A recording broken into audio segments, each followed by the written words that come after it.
ಹಳ್ಳಿಯಿಂದ ದಿಲ್ಲಿಯವರೆಗೂ ಒಬ್ಬ ಗ್ರಾಮೀಣ ಪ್ರದೇಶದ ಒಬ್ಬ ವ್ಯಕ್ತಿ ಈ ರಾಜ್ಯ ಮಟ್ಟ ಮತ್ತು ರಾಷ್ಟ್ರ ಮಟ್ಟದ ರಾಜಕಾರಣ ಮಾಡಿರ್ತಕ್ಕಂಥದ್ದು ನಮ್ಮ ಜಿಲ್ಲೆಯಲ್ಲಿ ಅಪರೂಪ. ಅವರು ಕೂಡ ಒಂದು ವಿಶಿಷ್ಟವಾಗಿರ್ತಕ್ಕಂಥ ಒಬ್ಬ ವ್ಯಕ್ತಿಯಾಗಿರೋದ್ರಿಂದ ಅವರ ಕಾರ್ಯಕರ್ತನ ಹಚ್ಕೊಳ್ಳುವಂಥದ್ದು, ಕಾರ್ಯಕರ್ತನ ಬೆಳೆಸಿರ್ತಕ್ಕಂಥದ್ದು, ಅದ್ರ ಜೊತೆಗೆ ಅವರು ಕೂಡ ರಾಷ್ಟ್ರ ಮಟ್ಟದಲ್ಲಿ ಹೆಸರಂತು ಮಾಡಿರ್ತಕ್ಕಂಥ ಒಬ್ಬ ಇಡೀ ದಕ್ಷಿಣ ಭಾರತದಲ್ಲಿ ಏಕೈಕ ಎಂಪಿಯಾಗಿ ಉಳಿಸಿಕೊಂಡಿರ್ತಕ್ಕಂಥದ್ದು, ಕೇಂದ್ರ ಮಂತ್ರಿಯಾಗಿ ಕೆಲಸ ಮಾಡಿರ್ತಕ್ಕಂಥದ್ದು, ರಾಜ್ಯ ಮಂತ್ರಿಯಾಗಿ ಕೆಲಸ ಮಾಡಿರ್ತಕ್ಕಂಥದ್ದು, ಸುಮಾರು ಜನರಿಗೆ ಮಾರ್ಗದರ್ಶನ ಕೊಟ್ಟಿರ್ತಕ್ಕಂಥ ಒಬ್ಬ ಧೀಮಂತ ವ್ಯಕ್ತಿ.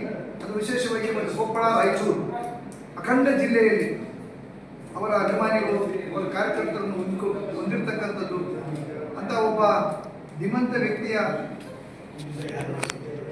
84ನೇ ವರ್ಷಾಚರಣೆಯನ್ನ ಎಲ್ಲ ಅಭಿಮಾನಿಗಳಾಗ ಈಗಾಗಲೇ ಸಾಹೇಬರು ಹೇಳಿದಂತೆ ಪಕ್ಷಾತೀತವಾಗಿ ಜಾತ್ಯತೀತವಾಗಿ ಈ ಕಾರ್ಯಕ್ರಮವನ್ನು ಹಮ್ಮಿಕೊಂಡಿರ್ತಕ್ಕಂಥದ್ದು ಎಲ್ಲ ಈ ಭಾಗದ ವಿಶೇಷವಾಗಿ ರಾಯಚೂರು ಜಿಲ್ಲೆಯ ಎಲ್ಲ ಮುಖಂಡರುಗಳು ಮತ್ತು ಕೊಪ್ಪಳ ಜಿಲ್ಲೆಯ ಎಲ್ಲ ಮುಖಂಡರುಗಳು ಕೂಡ ಈ ಕಾರ್ಯಕ್ರಮದಲ್ಲಿ ಭಾಗಿಯಾಗಿದ್ದಾರೆ.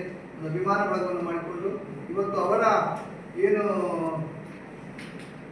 ನಿಸ್ಸೀಮ ನಾಯಕ ಅನ್ನುವರಿದಂಥ ಒಂದು ಅಭಿನಂದನಾ ಗ್ರಂಥವನ್ನ ನರಸಿಂಹ ನಾಯಕ ಅನ್ವರಿ ಅಂತ ಒಬ್ಬ ಅಭಿನಂದನಾ ಗ್ರಂಥವನ್ನ ಸುಮಾರು 500 ಪುಟಗಳ ಅಭಿನಂದನಾ ಗ್ರಂಥವನ್ನ ಇವತ್ತು ಸುಮಾರು ಅದರಲ್ಲಿ ಎಲ್ಲ ಅವರ ಅಭಿಮಾನಿಗಳು, ಅವರ ಸಹಚರರು, ಅವರ ಜೊತೆಗಿರ್ತಕ್ಕಂಥ ರಾಜಕಾರಣಿಗಳು ಮತ್ತು ಅವರು ಹುಟ್ಟಾಗಿರ್ತಕ್ಕಂಥ ಕಾರ್ಯಕರ್ತರು ಎಲ್ಲರೂ ಕೂಡ ಅವರು ಕಂಡಂತೆ ಹಲವಾರು ವಿಚಾರಗಳನ್ನು ಹಂಚಿಕೊಂಡಿದ್ದಾರೆ. ಅದೆಲ್ಲರಿಗೂ ಮುಂದಿನ ದಿನದ ರಾಜಕಾರಣಕ್ಕೆ ಒಂದು ಮಾರ್ಗದರ್ಶನ ಆಗಬಹುದು ಅನ್ನೋಂಥ ಒಂದು ಗ್ರಂಥ ಅಂದ್ರೆ ಬಹುತೇಕ ತಪ್ಪಾಗಲಿಕ್ಕಿಲ್ಲ ಅಂತ ಒಬ್ಬ ನಾಯಕರ ಒಂದು ಗ್ರಂಥದ ಕಾರ್ಯಕ್ರಮ ಈಗಾಗಲೇ ಹೇಳಿದಂತೆ 18ನೇ ತಾರೀಕು ಸಾಯಂಕಾಲ 5 ಗಂಟೆಗೆ ಕಾರ್ಯಕ್ರಮ ಇದೆ. ಸುಮಾರು ಸಾವಿರಾರು ಜನರು ಈ ಕಾರ್ಯಕ್ರಮದಲ್ಲಿ ಭಾಗವಹಿಸ್ತಾರೆ. ಅದಕ್ಕೆ ತಾವೆಲ್ಲರೂ ಕೂಡ ಇದನ್ನೇ ಒಂದು ಮನವಿ ಅಂತ ಹೇಳ್ಬಿಟ್ಟು ಯಾರಿಗೆ ಪತ್ರ ತಲುಪಿಲ್ಲ ಅಥವಾ ಆಹ್ವಾನ ತಲುಪಿಲ್ಲ, ಇದೇ ಆಹ್ವಾನ ಅಂತ ಹೇಳ್ಬಿಟ್ಟು ಪತ್ರ ಹೇಳಿಕೆ ಮೂಲಕ ತಮ್ಮೆಲ್ಲರನ್ನ ನಾವು ಈ ಕಾರ್ಯಕ್ರಮಕ್ಕೆ ಅತ್ಯಂತ ಪ್ರೀತಿಯಿಂದ ಸ್ವಾಗತವನ್ನು ಬಯಸ್ತೇವೆ. ಅದು 16ನೇ ತಾರೀಕು ಅವರು ಹೇಳಿದಾಗ ಸಹಸ್ರ ಚಂದ್ರಮಾನ ದರ್ಶನ ಅಂತ ತಮ್ಮ ಗ್ರಾಮದಲ್ಲೇ ಎಲ್ಲ ಪೂಜ್ಯರಿಗೆ ಒಂದು ಅವರ ಪೂಜಾ ಕಾರ್ಯಕ್ರಮವನ್ನು ಹಮ್ಮಿಕೊಂಡಿದ್ದಾರೆ. ಅಲ್ಲಿ ಕೂಡ ಅದು ಅನ್ವರಿಯಲ್ಲಿ ಹೇಳ್ತದೆ. ಅದಕ್ಕೆ ಸಾಯಲ್ಲ ಸ್ವಾಮಿಗಳೆಲ್ಲ ಬಂದು ಆಶೀರ್ವದಿಸ್ತಾರೆ.